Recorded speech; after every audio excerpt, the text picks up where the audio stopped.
Nós vamos ver hoje um salmo muito lindo, porque é assim que eu considero, que é o Salmo 121. Salmo 121, nós vamos ler essa passagem. Esse é um salmo que muita gente já tem ele decorado, mas é preciso compreender qual é a mensagem que nele está para nós em nossos dias. Qual era o pensamento do autor, a quem o texto nos aponta como sendo aquela pessoa original em que o texto foi aplicado. E nós queremos falar então do Salmo 121, a partir do versículo 1. Aliás, vamos ler o Salmo todo, do 1 ao 8. São 8 versículos pequenos, e nós vamos ler todos eles. Então lemos assim no Salmo 121. Eleva os olhos para os montes, de onde me virá o socorro?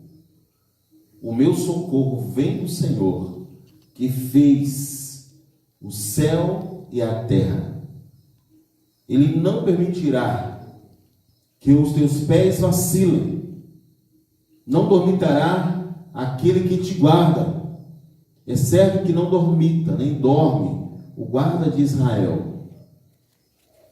O Senhor é quem te guarda. O Senhor é a tua sombra, a tua direita. De dia não te molestará o sol, nem de noite a lua. O Senhor te guardará de todo mal, guardará a tua alma. O Senhor guardará a tua saída e a tua entrada, desde agora e para sempre. Amém. Amém. Pode sentar, meus irmãos. Esse é um versículo que algumas pessoas gostam. Esse é um texto que algumas pessoas gostam muito dele, mas não compreendem tão bem. Pelo menos na minha percepção, de que algumas pessoas não conseguem compreender bem esse texto. Mas há uma explicação, e eu espero que nessa noite Deus possa nos esclarecer. A primeira coisa importante que eu considero nesse texto é que o monte, ou os montes a que o autor está se referindo, para ele era uma referência, um sinal. Ele estava contemplando a criação e vendo que o Deus Todo-Poderoso, que fez tantas coisas extraordinárias, estava sinalizando para ele mesmo, aquele autor, de que ele podia renovar as suas esperanças e a sua fé. Porque olhando para os montes, que era apenas a criação, então aquele autor original podia pensar o seguinte: se existe um Deus a quem eu sirvo, que foi capaz de criar um monte, que é algo tão excomunal, forte, poderoso, extraordinário, o que esse Deus não poderá fazer? Então ele começou a ver na sua fé um fortalecimento, uma renovação de esperança a partir da compreensão de que quem criou os montes era muito grande, porque os montes à sua própria vista já era poderoso. Imagine então quem criou os montes. Então, a partir dessa perspectiva de realidade da criação, o nosso autor se viu fortalecido. E por que ele se fortaleceu? Porque ele conseguiu ver na criação o sinal de que o Criador é muito poderoso. Os montes são para nós, no sentido de olharmos os montes físicos, um sinal de que existe um Deus Todo-Poderoso que criou esses montes e Ele está olhando para nós. Eu olho para os montes como que por inferência. Eles apenas apontam para mim que há um Deus muito grande que cuida de mim e que se compadece de mim. Então poderíamos descrever assim, que aquele salmista, autor original, ele estava vivendo um momento difícil.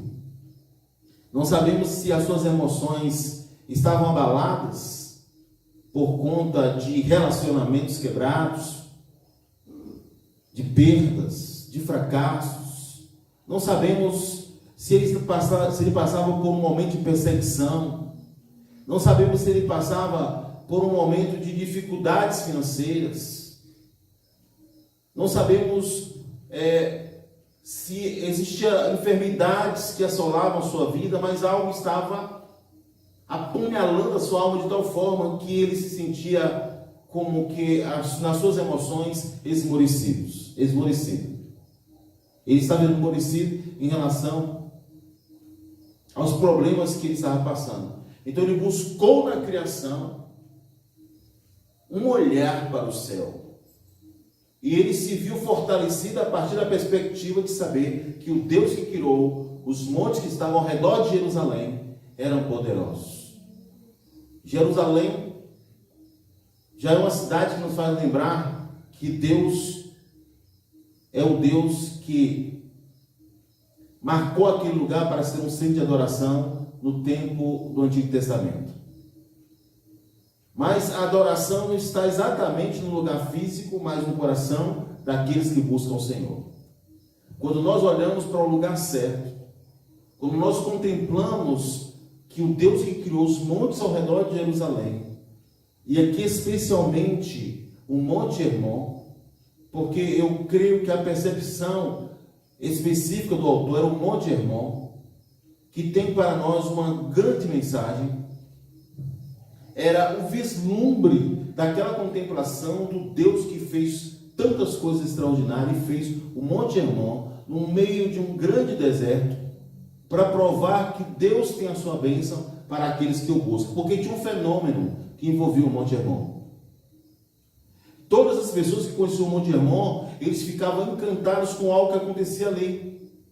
É porque naquele monte caía uma névoa, naquele monte caía um orvalho forte.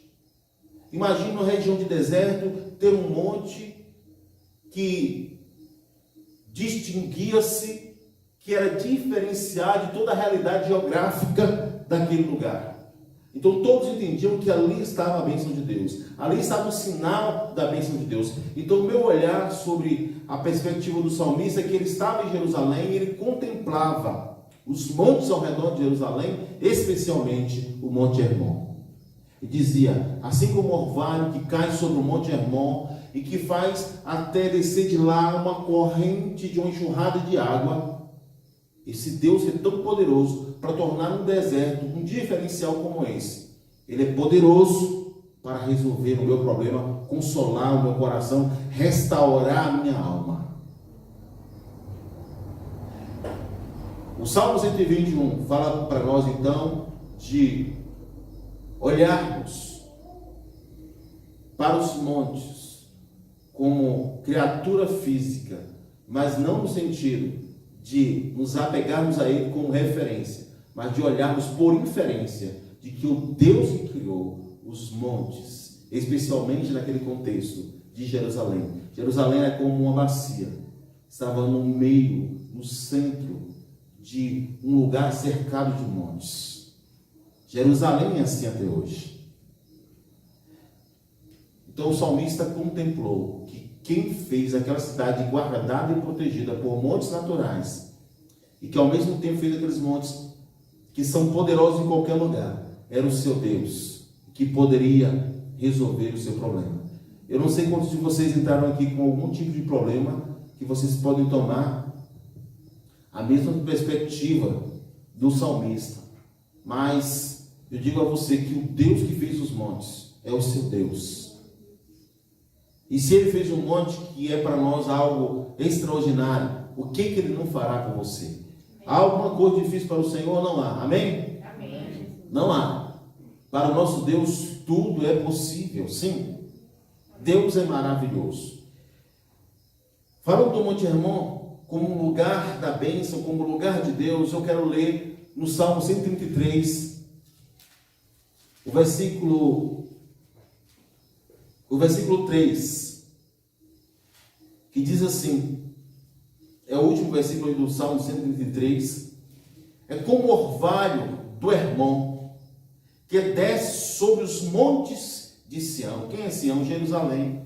Ali ordena o Senhor a sua bênção e a vida para sempre. Então ele viu o fenômeno do orvalho sobre Hermon como sendo um sinal da bênção de Deus sobre aquele lugar e à vista daqueles que contemplam o Senhor como sendo o Deus da criação. O Monte Hermon fala também do lugar historicamente conhecido como lugar que Deus fez a grande promessa da terra de Canaã para Abraão. Também é reconhecido, crido por muitos, de que no Monte Hermon foi o lugar da transfiguração, quando a aparência do Senhor Jesus foi modificada diante de alguns dos seus discípulos, como também as suas vestes foram transformadas à vista dos seus discípulos. É um lugar de milagre. E qual é o lugar de milagre? É quando você contempla o Senhor, quando você vê que Deus, que fez tantas coisas extraordinárias, se importa com você. Ali vai nascer o monte da adoração, ali vai nascer o monte do milagre na sua vida. Creia, para o nosso Deus tudo é possível. Deus que ordenou em Hermon, tantas coisas maravilhosas, a partir do fenômeno do orvalho, e que temos a referência de um momento tão ímpar na vida de Abraão, quando Deus promete. No Monte Hermon, onde Jesus se transfigurou à vista dos seus discípulos, fala de um lugar de bênção, que é uma demonstração de que Deus continua abençoando e operando milagres para aqueles que creem no seu nome e no seu poder. Amém? Então, a Hermon é um sinal de Deus. Os montes é um sinal de Deus. Um sinal de que a sua fé pode ser fortalecida e deve ser fortalecida para o Deus que você serve, que faz milagres e maravilhas. Os montes é apenas uma demonstração, um pouco da demonstração do seu poder. Deus é maior do que os seus problemas. Diga amém? Amém. Também a palavra de Deus nos fala, nos ensina a confiar no Senhor. No Salmo 46, eu vou ler aqui para vocês, o versículo 2 e o versículo 3, do Salmo 46. Hoje nós vamos manusear alguns versículos, manusear aqui a Bíblia com vocês. Salmo 46, 2 e 3 diz assim: porquanto não temeremos, ainda que a terra se transtorne e os montes se abalem no seio dos mares, ainda que as águas tumultuem e espumejem, e na sua fúria os montes se estremeçam. Ainda que os montes se estremeçam, ainda que o mar fique furioso, ainda que aconteçam as coisas que parece que tudo ficou fora do lugar, creia, Deus está no controle de todas as coisas. E a sua promessa permanece para sempre. Amém. O que Deus prometeu para você, Ele vai cumprir. Quando o salmista fala de um mar fora de controle, de um monte fora de uma estrutura natural, ele está querendo dizer que, ainda que isso aconteça, com Deus que nos prometeu tantas gloriosas promessas, haverá para nós uma saída. O Deus que prometeu a você não vai falhar. Ele não vai errar. Porque o que Deus promete, Ele cumpre. Eu sei que todos nós sabemos da decepção que existe quando nós confiamos na promessa do homem. Quando nós confiamos na promessa de alguém, mas sobre a promessa de Deus, nós temos tido testemunho de que Deus não deixará de cumprir a sua promessa, a sua palavra. Amém, meus irmãos? Há um texto muito extraordinário que eu quero deixar para você que está com o coração apertado, com o coração angustiado. É Isaías 54, versículo 10. Olha que palavra gloriosa, onde o Senhor aponta para nós e diz assim: meu filho, eu estou cuidando de você. Meu filho, eu estou contigo. Olha o que está escrito aqui. porque os montes se retirarão e os outeiros serão removidos, mas a minha misericórdia não se apartará de ti, e a aliança da minha paz não será removida, diz o Senhor, que se compadece de ti. Primeiro, que Deus confirma que o seu pacto conosco não será rompido, ainda que tenham momentos onde as coisas saem do lugar. É isso que a palavra está nos dizendo. Ele não romperá conosco o seu pacto. E mais, o Senhor diz assim: eu vou me compadecer de você.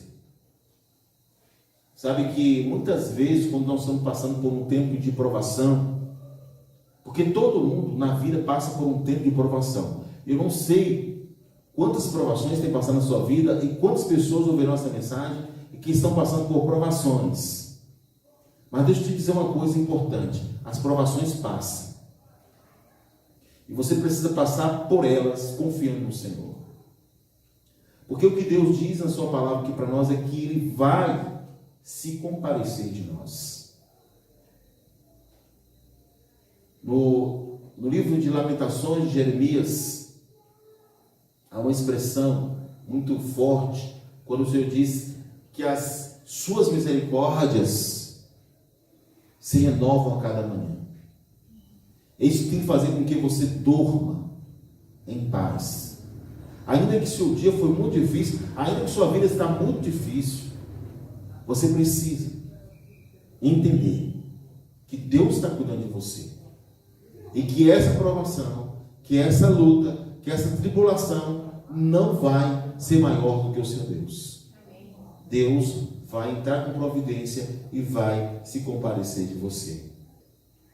A segunda coisa que você precisa trazer sobre a sua mente nessa noite é que o seu Deus, Ele é eterno. Você sabe o que quer dizer que Deus é eterno? É que Ele, antes de tudo que existisse, Ele já existiu. Nós não temos uma palavra para definir alguém que não nasceu. Deus não nasceu. Deus não veio de uma matéria-prima. Deus não veio de alguma coisa ou de alguém. Deus, Ele existe simplesmente. E Ele existe antes da própria criação. Então, quando você compreende que é um Deus eterno, tão poderoso, que existe desde sempre, você precisa confiar nesse Deus. Porque toda a sabedoria, porque todo o poder, porque toda a capacidade está nele. Os homens fazem coisas que nós admiramos, na verdade. Eu acho extraordinário um avião. Fazer uma máquina voar, e voar com velocidade e com certa precisão. Mas pensa aí, quem fez o homem que deu a inteligência para ele fazer um negócio desse? Por isso que Paulo reclamou lá em Atenas, aos atenienses, que eles adoravam a criatura em lugar do Criador. Lá porque eles deixaram de buscar o Deus do céu e adoravam imagens, estátuas. Porque às vezes nós conseguimos enxergar bem o que o homem faz, mas enxergamos menos o que Deus pode fazer e o que Deus já fez.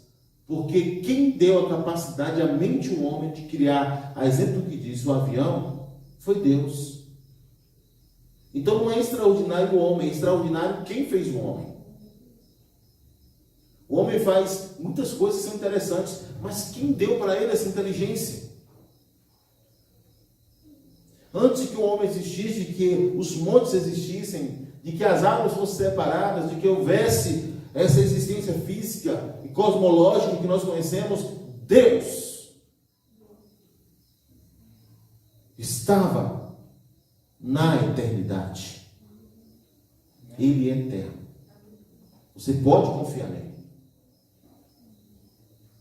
O que vai mudar A sua vida em relação ao problema é sua confiança em Deus. Você tem certeza de que Ele vai intervir no momento certo, ainda que Ele permite, viu? Deus permite que um indivíduo passe por alguma provação por um tempo. Mas Ele estará com o homem no deserto. Quando Samuel foi levado ao deserto, com a sua mãe Agar, andando errante pelo deserto, Deus cuidou de Samuel no deserto. Porque era filho do filho de Deus, Abraão. Quando Samuel está no deserto, estava o Senhor olhando do céu para cuidar dele. Irmãos, provações não é fim para ninguém. Coloque isso na sua cabeça. Provação muitas vezes é a oportunidade de você conhecer o poder de Deus, de você conhecer a glória de Deus, de você experimentar o Deus que fez todas as coisas, o Deus que é eterno.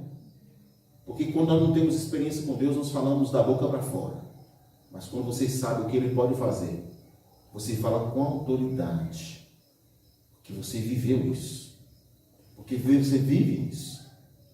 Nós precisamos de milagres, irmãos. Nós precisamos de providências. E é isso que Deus quer fazer, para nós contemplarmos o Deus eterno agindo particularmente em nossas vidas. Também a palavra de Deus nos fala, nos aponta, que nós devemos ficar firmes no Senhor. O Salmo 125, outro texto que eu quero ler com vocês. Esse salmo, ele vai nos dar a percepção que nós devemos ter, de que assim como os montes estão firmados ao redor de Jerusalém, o Senhor também está firmado em relação a nós. Esse é o sentido. Diz assim o Salmo 125, versículo 2: como em redor de Jerusalém estão os montes, assim o Senhor em derredor do seu povo. Você olha, aqueles montes estão firmados ao redor de Jerusalém. Eles são inabaláveis. E aqui o salmista compara, assim como aqueles montes que são inabaláveis, assim é o Senhor em relação a você. Deus não muda. Você entende isso? Tudo muda. Tem hora que eu, particularmente na minha experiência, eu quero achar as pessoas que eu tinha há muitos anos atrás, e encontrar a mesma amizade que eu tinha, mas muitas vezes eu me decepciono, porque as pessoas mudam. Agora, o Deus da minha adolescência, Ele continua o mesmo. Cada dia que eu posso sentir, contemplar e andar, eu não digo assim, Deus, eu quero apenas andar contigo, eu tenho dito, Deus, anda comigo, Senhor.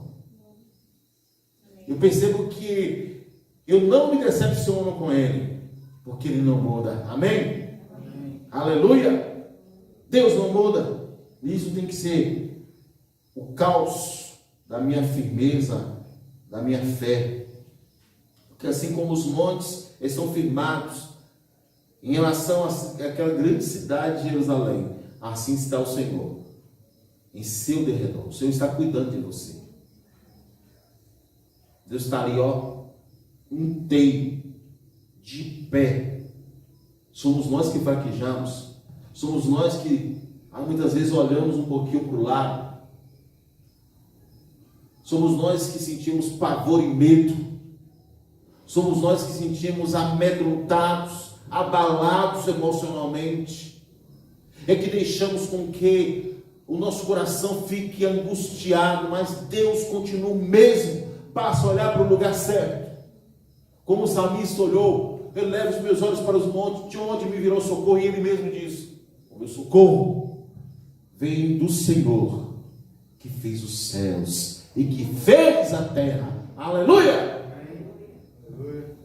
Então eu olhar, quando eu olho para o Senhor, eu mando todo o mal que assola o meu estado de alma e para uma lata de lixo. Porque quando eu olho para o Senhor, a Bíblia diz assim que a alegria do Senhor é a minha força. E Ele me dá força que não tem. Ele dá a você também a força que você não tem. E digo mais, há 3 coisas importantes que eu preciso dizer. Mas olha uma coisa. Quando você olha para os montes, aqui é a Chapada Diamantina, esse lugar tem monte, você sabe muito de monte. Mas tem uma coisa que sobre os montes nós precisamos aprender. É que olhando para os montes nós podemos ter a percepção real da grandeza de Deus. Então eu vou terminar essa mensagem com 3 pontos que eu quero deixar para você de aplicação. Primeiro, só há uma ponte entre a terra e o céu, é Jesus. Em 1 Timóteo capítulo 2, versículo 5, diz que Ele é o mediador, o único mediador entre Deus e os homens. Então não adianta você querer ter Deus ou buscar as bênçãos de Deus se você não confiar plenamente e buscar Jesus como o único que pode interceder por você. Se você buscar outros meios, você vai impedir a bênção de Deus. Mas se você buscar a Jesus unicamente, Ele será uma ponte entre você e Deus. A segunda coisa é que a última palavra é do Senhor. Jesus estava em uma praia para pregar e tinha uma grande multidão que o cercava. E Jesus pediu a Pedro, que se aproximava, que já estava na praia, depois de uma noite frustrada. Lucas 5 fala sobre isso. Ele, não somente ele, mas outros pescadores haviam passado a noite inteira pescando e nada havia apanhado. Era uma noite de provação para aqueles homens que buscavam o seu sustento. Mas o que Jesus fez? Jesus não, de imediato, disse assim: vá ao mar, que eu vou abençoar vocês. Jesus pediu o barco de Pedro emprestado: deixa eu subir aí, para eu pregar aqui para a multidão. E Pedro deu o barco para Jesus. Jesus pregou, e quando termina a pregação, já era dia completo. Jesus disse uma coisa a Pedro: Pedro, volta ao mar. E Pedro quis resistir àquela palavra de Jesus, mas Jesus disse: Pedro, volta ao mar, lança a tua rede ao mar. E Pedro disse: trabalhando a noite inteira, Senhor, não peguei nada, mas sobre a tua palavra lançarei a rede ao mar.